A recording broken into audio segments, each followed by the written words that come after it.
What is up, everybody? 40 the Broadway Saiyan here, and welcome back again to my YouTube channel, bringing you guys another video on Dissidia Final Fantasy Opera Omnia.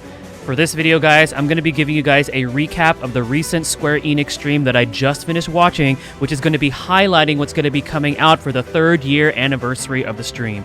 Thank you once again to Joshua and Glacy for presenting this lovely information for us. There's a lot of things to cover, guys, and I'm very, very excited, especially with the Global First that they did reveal for the Global First LD character. Now, in terms of the questions that were asked to Fujiwara-san, they will be at the end of my video, so if you guys want to skip ahead and click on the timestamp related to that, you guys can also check that out. I do think that is really cool that they take the time to address the questions from players about improvements to the game and things like that. But without further ado, let's go ahead and talk about the 3rd anniversary and what's going to be coming up for DFFOO Global. First things first, after the maintenance on January 26th, we're going to be getting some quality of life improvements. So they're going to be adding the daily free single draw, which is usable once daily on an existing banner, and you can it'll notify you that on the home screen as well. They're going to add Abyss-related restricted character screen added, which is pretty much similar to what they did with Dimension's End. And then afterwards, they're adding something new, which is not on the JP side, called the Party Use screen. So this is going to be really useful in the event, let's say somebody is asking, oh, what did you use for this? What did you have equipped? What artifact passives do you have? So that's actually pretty cool that they're adding that for the global side of the game. And then crystal-related quality of life, they're going to increase the inventory limit, finally, from 9,999 to 99,999. So that is going to be good, and also the crystal color's name is going to be added to the crystal strength enhancement screen. So this is going to be some nice quality of life improvements that they're going to be adding. We didn't get auto plus, but that's okay because we are going to be getting a whole bunch of other stuff moving forward. Now the next things that we're going to be getting is we're going to be getting another global exclusive content called Elite Hunts after the maintenance again on January 26th. So you exchange your Dissidia points for an Elite Hunt application, and what that'll do is it's going to give you a random Elite Hunt permit. So it's going to pretty much tell you, oh, you need to take out this particular enemy, and then after you defeat that enemy, you're going to be getting the daily hunt tokens, and you could use those to exchange them for various rewards. And elite hunts do not replace daily hunts, and these are limited to once per week. So this is going to be kind of cool, kind of gives us something extra to do just to kind of get more resources and do some other content and things like that. Now the next thing that we're going to be getting, which is also global exclusive, is a status badge, or a flex badge. This is also going to be happening after the maintenance. So you can personalize your own name with a status badge. You get these badge tokens from different events and campaigns. There are 7 available, and they're going to be adding more over time. Joshua did say that you're never going to have enough tokens to own all of these, so if you're going to be buying a particular one, be wise about which one you get, because once you purchase it, that's it. That's the badge that you're going to be getting. But this is kind of cool if they're adding this kind of flavor to the global side of the game, so then that way we can kind of flex our status and things like that. So that's really cool that they're adding that. Next, starting on January 27th, we're finally going to get that World of Illusions Divine Diabolos, which is going to be featuring the debut of Ramza's BT and LD, as well as his rework. I did touch up on this on a video. If you guys want to check that out, it is on my YouTube channel. But pretty much this is going to be going live, giving us another opportunity to get more resources for all of the banners that we plan on pulling for. It's also going to allow us to increase the strength of our summons. This one is going to be for Diablos up to level 40. Again, if you guys want more details, I did put out a video for that. There's going to be a co-op related to it, and this is going to be lasting all the way up until February 15th. Next is they're going to be introducing the LD boards and LD call abilities. I also did touch up on this as well on my video for Ramza. So LD boards allows us to upgrade the LD abilities for specific characters. They're going to be releasing these for certain characters as we move on with the future of the game. And they're also going to have access now to LD call abilities. So before, you can, when you call a character that's at level 80, they would just use either their skill 1 or skill 2. Now you can actually use their LD call for the characters that have access to these LD boards. That's pretty much what that is. Again, I made a video on it in terms of the Ramza video, so if you guys want to check that out, it is also available on my channel.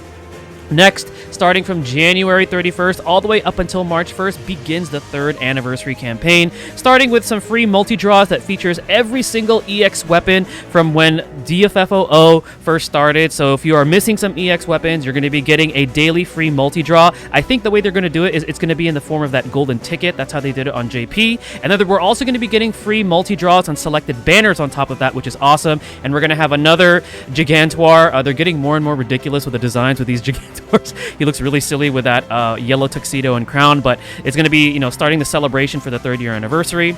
Afterwards, they're going to be releasing some other stuff for the 3rd year anniversary, which is going to be a one-time login bonus. They're going to be having some more chocobo panel missions starting from January 31st to February 16th, and then some more on February 16th to March 2nd. 7-day login bonus rewards. So every time you log in, you're going to get tickets, you're going to get the armor tokens, you're going to be getting a burst token, EX token, so all that good stuff. We're also going to be getting the World of Illusions coming back with half SP for World of Illusion Summon Trials, and Cycle Quest and Cactuar appearance rates are going to be at a ×2.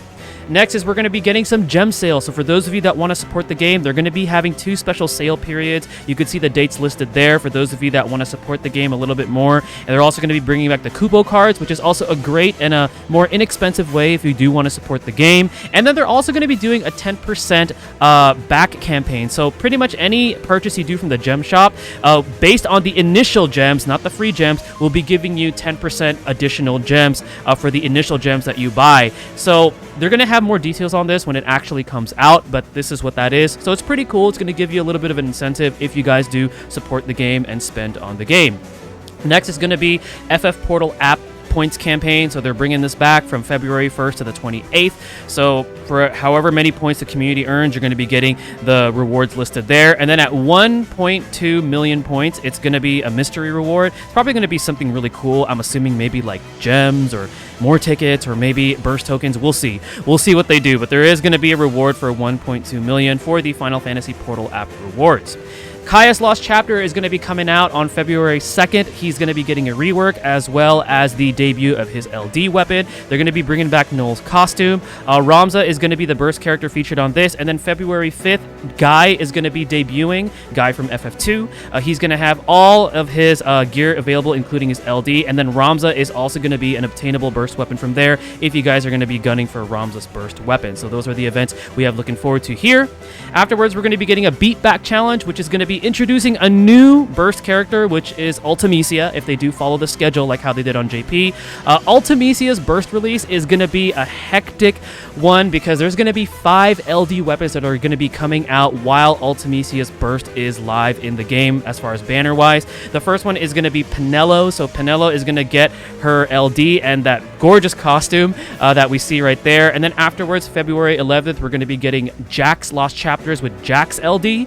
So like I said, it's going to be really, really hectic. I do like how they're going to be giving us free multi-draws for this. So then that way we have a chance to at least hopefully obtain the LD weapon for free. But yeah, like I said, Ultimisia burst release is going to be a bit hectic. Afterwards, we're going to be getting another Dimensions and Entropy. This is going to be the final one before we move on to the next challenge. Tier 20 is going to pretty much feature against the Blackened Will boss. So the Blackened Will boss for the Dimensions N20 is going to be tough against non-weakness damage and then becomes even tougher against brave damage. So you definitely want to use characters that take advantage of like weakness damage. For example, Lightning is a character that's actually really good for this. Protection-wise, Warrior of Light is really good. Any kind of character that gives some kind of like an elemental enchant to your party on top of an Imperil is going to be really good. And you can now unlock the Diamond tier plate, which is going to be the one that you see right there after you beat tier 20. Now, in terms of Dimensions End, we also are going to be getting a free multi-draw for this as well in celebratory, for the Entropy's completion.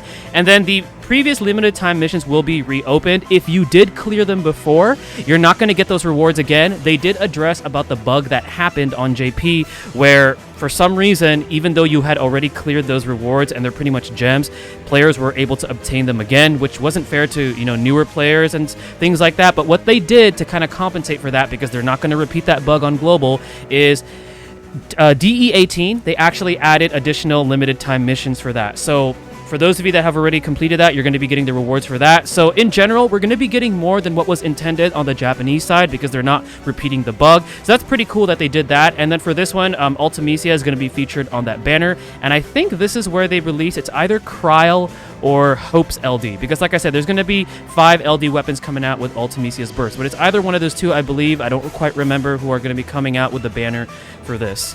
Next, we're going to be getting the Act 3 interlude short story. So if you guys didn't have a chance to do some of the other story quests and things like that. This is just kind of like something that you could do on your spare time just to kind of watch, so you can kind of understand what's happening, especially for those of you that are new.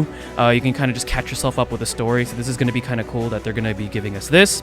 And then afterwards, we're going to be getting that global first LD, which is Balthier. So I thought it was going to be Vincent, but I'm actually really happy with Balthier. He's also a really popular character, and we're also going to be getting a limited time costume for him, which is going to be his outfit when he made his cameo appearance from Final Fantasy Tactics. He's going to be getting his level 80 Awakening, and his LD weapon is called Sirius. This is going to be arriving at the start of the 3rd year anniversary campaign on January 31st. So this is going to be the details on his LD. So the LD ability is called Tides of Fate. It has 3 uses. It's going to be cleansing debuffs, so he can now cleanse debuffs, which is awesome. And then it grants him 3 levels of his Way of the Sky Pirate for 8 turns. He also steals 3 buffs from each enemy and extends them by 1 turn, which is really nice. He is that character that steals buffs, but I really like now that he can cleanse. And he does an 8-hit AoE range Brave attack plus AoE HP attack, dealing 100% HP damage total. And then he also gets a special effect called Sky Plying Strawl. Now, this effect is going to be active immediately, even if you don't use the LD, which is really, really cool. And this is what the effects do. So it starts off at level 1 and it goes up to level 5, and it increases by 1 level after Balthier's turn, and then an additional 1 level if he's stealing a buff. So at level 1, you get a 50% attack up, level 2, 50% max brave, level 3, 20% brave damage dealt, which is really, really good. Level 4, 20% additional HP damage dealt, which is extremely powerful. And then at level 5, which is where you want it to be, all of those effects are going to extend to your party. So imagine how powerful you could get if you pair this up with, like, for example, Kurisame's debuff, where he, allows you to deal up to 30% HP damage. Those brave damage up, HP damage up effects are extremely powerful, especially for like Lufenia content later on, where we're going to be seeing a lot of brave damage reduction. So that's going to be something that you want to keep in mind if you're going to be gunning for Balthier's LD, which I know I'm going to. I know a lot of you guys are going to, because it is a global first LD. And then if you do limit break his LD, you're going to be unlocking his Brave Attack ++, which deals 1 random buff, and also increases the Way of the Sky Pirate, the levels of it, and then his HP Attack ++ will also be unlocked, giving him another, Brave plus HP attack, which also increases Way of the Sky Pirate by 1 stack. And then right there below, you see what the limit breaks do for LB1, LB2. LB3 also gives him another usage of his LD, which is really, really cool. So all in all, I'm actually really impressed with this LD. Those effects, especially the brave damage up and the HP damage up, is extremely powerful, because like I said again, Lufenia is going to be throwing a lot of brave damage reduction your way as we move forward with the game, and having an effect like this that is tied to an effect, not a buff, is really, really strong. So I personally highly recommend that you pull for him. He's really, really good. The only thing is that they did say he's not getting his LD extension boards, which is a bit of a bummer, but all in all, I think he's fantastic, and I cannot wait for him to come out to Global Opera Omnia. Now, tied to the release of Balthier's Global First LD is going to be an Abyss, which is exactly what they did when Vivi got his Global First LD. It's going to be called A Lead to the Thick of It, and the event is called Stroll in the Woods. I think it was supposed to be Stroll in the Woods, but it's what it is. Joshua gave a hard time about what, the pronunciation and all that, which I thought was really funny. And it's based on Final Fantasy 12 on Feywood. There's going to be normal and hard difficulties, and then there is going to be a free multi-draw featuring Balthier's LD and Ramza's Burst. So if you guys are still gunning for Ramza's Burst after you do get the LD, if you guys are pulling for him, you can also get it on this banner. So last thing that I do want to cover is Global First Weapon Gloss. So they have this on JP, where they have these holiday themed weapon skins that's just added to, it's added as an option for specific characters that use those various types of weapons. So Global is going to get our first one, and JP does not have this one yet. It's really hilarious. It's a golden cact gun gloss. So you can buy that in the shop, and it comes with some gems, which is really, really cool. So if you have any gun-wielding characters that you have built, you can put this on Balthier, for example, Vincent, Cater. It looks really, really funny, and Josh made a really funny joke with Man with a Golden Gun. It was a 007 reference. But yeah, we're going to be getting this as a purchasable weapon gloss if you guys want to be a little goofy with your gun-wielding characters. I'm probably going to get it just because it's a global first and it looks really silly, but that's kind of cool that they gave us this as far as celebrating the 3rd anniversary. Alright guys, so that is what's going to be coming out. It's a lot of stuff. It's a lot of really cool things that Global is getting. Really excited to see the future of this game and just how generous they have been thus far with not only giving us, you know, early quality of life, but like content that the JP side doesn't even have. So very, very excited for all of this. Let me know in the comment section below what your thoughts are on the 3rd year anniversary, and also what you guys' thoughts are on Balthier's Global First LD, because that's definitely the most exciting highlight of the 3rd year anniversary for Dissidia Opera Omnia. This is 40 the Broadway Saiyan. Thank you guys again for watching. Stay tuned for the next video, and mahalo.